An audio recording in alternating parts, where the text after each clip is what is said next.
पकवान पकाने की कोशिश प्रशांत टंडन जी उधर राजस्थान में भी हो रही है, और गौरव गोगोई और वसुंधरा राजे सिंधिया की मुलाकात के बारे में बहुत चर्चा हो रही है, बहुत सारी तस्वीरें आ रही हैं।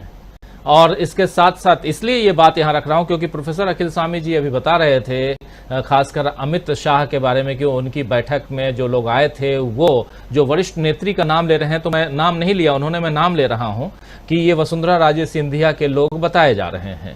और ऐसी बहुत सारी तस्वीरें हमारे साथ गर्ग साहब, बहुत सारी ऐसी तस्वीरें गर्ग साहब मध्य प्रदेश में देख रहे हैं। कल से लेकर आज तक कई लोग जो हैं, और एक तो गर्ग साहब आपके पास पहले आता हूं, उसकी मतलब थोड़ी व्याकुलता, और एक पॉलिटिकल एनालिस्ट होने के नाते हम लोग थोड़ा सा ये जरूर सोचना समझना चाहते, ये गाड़ियों का काफिला लेकर के कांग्रेस प्रवेश का मतलब क्या है, ये जरा बताइए। 1200 गाड़ियों के साथ ये प्रवेश कर रहे हैं, इतनी गाड़ियों के साथ ये आ रहे हैं, उतनी गाड़ियों के साथ वो आ रहे हैं, साथ साथ इतने हजार अपने समर्थकों के साथ आ रहे हैं। ये जो तस्वीरें मध्य प्रदेश से आ रही हैं, ये क्या कहती हैं, जरा प्लीज बताइए।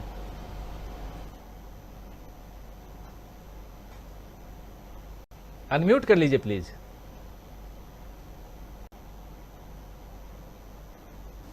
आप कल्पना कीजिए कि ये जो 1200 गाड़ियों के साथ, और महंगी गाड़ियां हैं सारी, ये सस्ती नहीं है, और किन इलाकों से जा रहे हैं, मतलब कौन सा इलाका है, कोई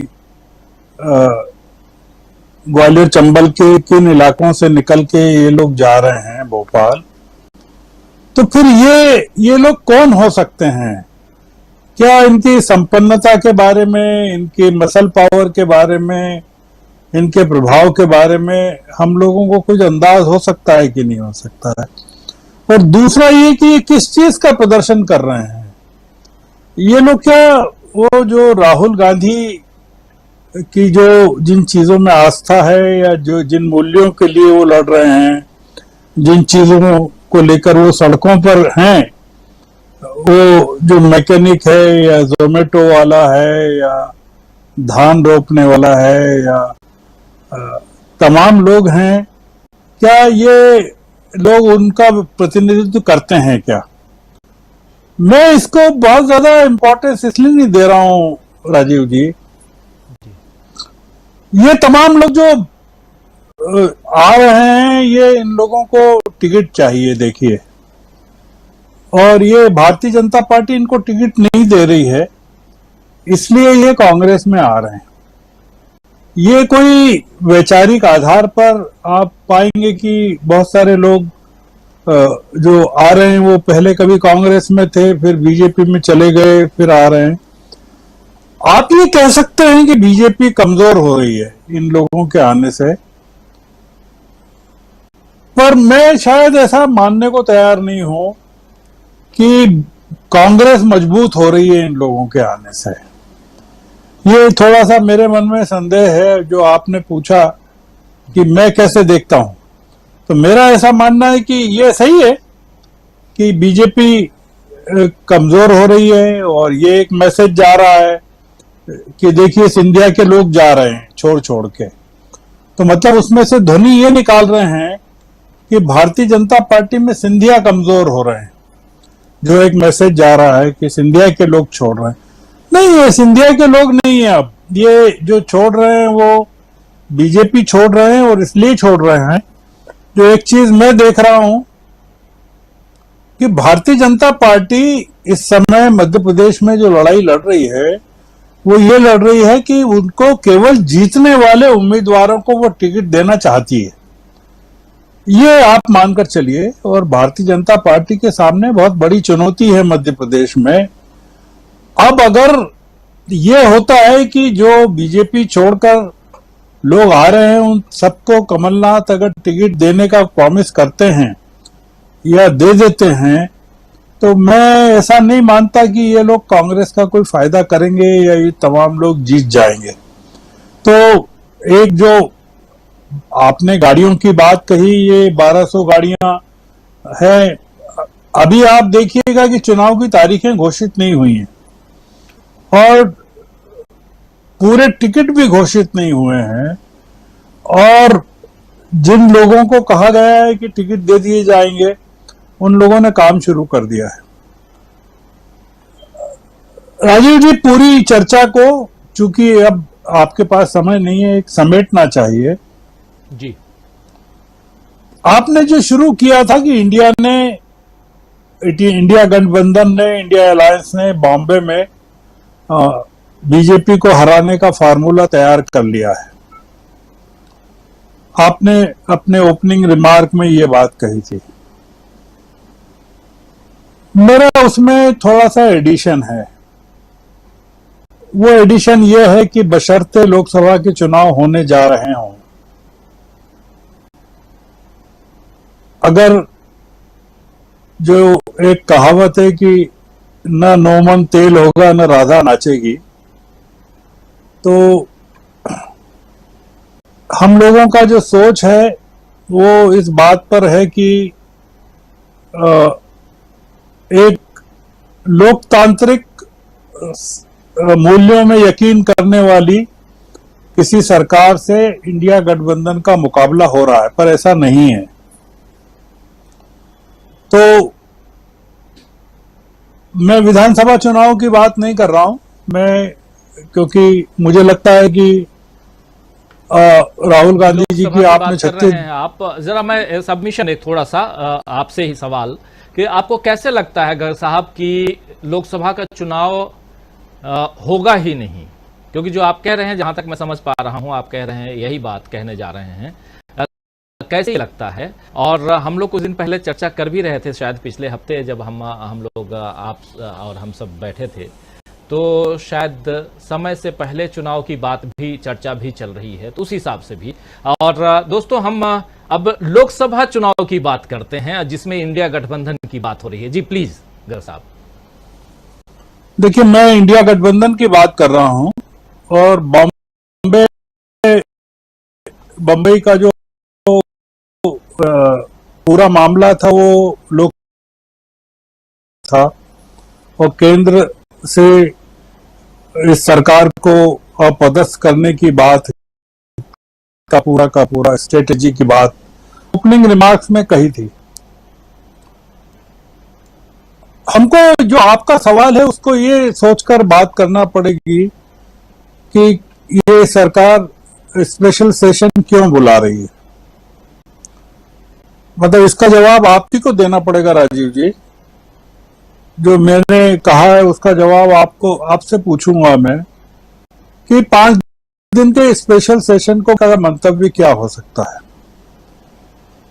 ये लोकसभा और राज्यसभा के जो सदस्य हैं, उनका दोनों इमारतों के बीच में फोटो खिंचवाकर फोटो सेशन करने की जो पहल की जा रही है ग्रुप फोटोज की, वो क्या बताता है? आपको क्यों नहीं लगता है कि लोकसभा के चुनाव पहले नहीं करवाए जा सकते? कई कारणों से नहीं करवाए जा सकते, क्योंकि समय नहीं है बिल्कुल भी। और आपको क्यों नहीं लगता एक साथ भी नहीं करवाए जा सकते? समय नहीं है। आप क्या मानते हैं कि 3 महीने में चुनाव तो किसी तानाशाही हुकूमत में ही करवाए जा सकते हैं, जहां आप रूस और चीन जैसी हुकूमतों में या उत्तर कोरिया में, आप इतने बड़े 140 करोड़ के देश में जहां इतनी चुनी हुई विधानसभाएं हैं, अगर आपको सब विधानसभाओं का या आधी विधानसभाओं का या 2/3 विधानसभाओं से रेटिफाई करवाना हो, कॉन्स्टिट्यूशन अमेंडमेंट करवाना हो, तमाम चीजें करवाना हो, तो कैसे करवाएंगे? आप किन विधानसभाओं को भंग कर देंगे कि एक साथ चुनाव करवा लेंगे? और क्या आप इस चीज को कैसे रूल आउट करना चाहते हैं कि ये सरकार लोकसभा का जो कार्यकाल है उसको बढ़ाने का इरादा नहीं रखती है या समय पर चुनाव करवा? जो सरकार एक वन नेशन वन इलेक्शन की बात करती हो, आपको क्या उसकी नियत पर शक नहीं होता है? आपको इन चर्चाओं से क्या लगता है कि महिला आरक्षण विधेयक लाया जा रहा है, जो चीज 9 साल में नहीं हुई वो इस सेशन में, जो स्पेशल सेशन है उसमें होने वाली है। आपको क्यों नहीं लगता कि यूनिफॉर्म सिविल कोड को जो बिल है वो लाया जा सकता है? आपको क्यों नहीं लगता कि सीआरपीसी, आईपीसी और तमाम जो धाराएं हैं उनमें संशोधन के जो विधेयक पेश किए गए थे और जो कमेटीज में गए हैं उनको लेकर कोई बड़ी कार्रवाई हो सकती है? हमको जो आपने कहा, मैं उसी को कह रहा हूं कि फार्मूला तैयार कर लिया है वो ठीक है, बहुत अच्छा फार्मूला है, कोई पैनिक नहीं हुआ स्पेशल सेशन को लेकर बॉम्बे के अधिवेशन में, ये भी एक अच्छी बात है। उन लोगों ने अपने तरीके से काम किया, ये भी अच्छी बात है। क्या हमको अपनी डिबेट्स में ये बात नहीं करना चाहिए कि ये 5 दिन का जो सेशन है वो किस काम के लिए हो रहा है?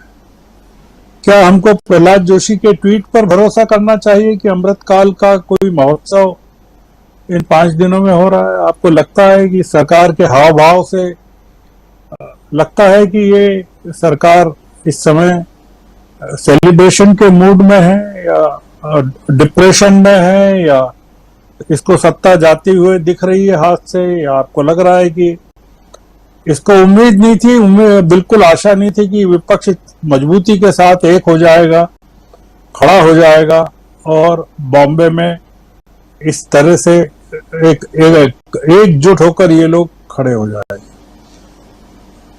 कई कारण है राजीव जी, हम लोगों को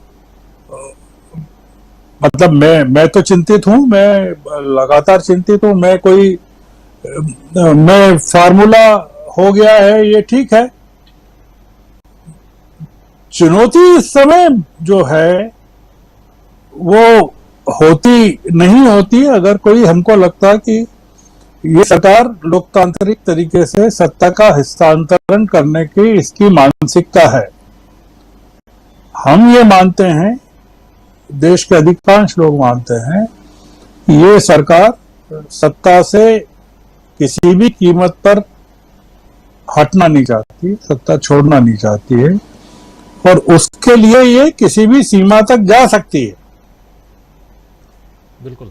तो आपने जो कहा, फार्मूला जो तैयार किया है, जो पॉलिटिकल रिजोल्यूशंस आदित्य ठाकरे ने पढ़कर सुनाए 3, क्या आपको वो 3 पॉलिटिकल रिजोल्यूशंस में एक भी रिजोल्यूशन में कुछ ऐसा नजर आया कि ये जो नई परिस्थितियां पैदा हुई है उसके मद्देनजर इंडिया अलायंस का कोई इनिशिएटिव पोस्ट बॉम्बे भी आपको, या छत्तीसगढ़ में राहुल गांधी की सभा में भी आपने सुना क्या? तो मुझे लगता है कि अभी जो इंडिया अलायंस है वो भी वेट एंड वॉच की मुद्रा में है और वो कोई पैनिक रिएक्शन में नहीं जाना चाहता, और जो सरकार है वो चाहती है कि इनको पैनिक रिएक्शन में डालो, कि जंप करें, बातें करें जी, तैयार हैं और सरकार को चैलेंज करें। हम लोग एक बड़े क्राइसिस में मुझे लगता है प्रवेश कर रही है। और जैसा आप कह रहे बने रहिए, चर्चा भी जारी है, चर्चा पूरी सुन रहे हैं और जैसा बॉम्बे में हुआ वही है, तो उससे ज्यादा सौभाग्यशाली स्थिति या सौभाग्य की स्थिति कोई हो ही नहीं सकती। उसके लिए कामना जरूर करें कि ये सब जो एप्रीहेंशंस हैं गलत साबित हो और 5 दिन का जो स्पेशल सेशन है वो अमृतकाल की जय जयकार वाला होगा और लोकसभा के भी चुनाव बहुत इज्जत के साथ वैसे ही होंगे और विधानसभाओं के भी वैसे ही होंगे। अगर आपको भरोसा है नरेंद्र मोदी जी पर और अमित शाह पर ऐसा, तो आपको मैं बधाई देता हूं। मुझे ऐसा भरोसा नहीं है। मैं आपके साथ हूं गर्ग साहब, मैं आपके साथ हूं लेकिन हाँ, एक बहुत इंपॉर्टेंट बात यहाँ है कि सारे फॉर्मूले, सारी मीटिंग, सारी बातें, सारे रिजोल्यूशंस, जितनी चीजें भी आई हैं इंडिया गठबंधन की तरफ से, ये एक आइडियल सिचुएशन के तहत हैं। यानी कि समय पर लोकसभा का चुनाव होगा, उस चुनाव की तैयारियां हम करेंगे और चुनाव में हम हराएंगे। ये फॉर्मूला अभी तक का है। जो कह रहे थे गर साहब, वही बात मैं भी थोड़ा आगे बढ़ा रहा हूं। लेकिन इसके अलावा जो 5 दिनों का सेशन बुलाया गया, विशेष सत्र बुलाया गया पार्लियामेंट के दोनों सदनों का, और उसमें 18 से 22 तक, उसके बाद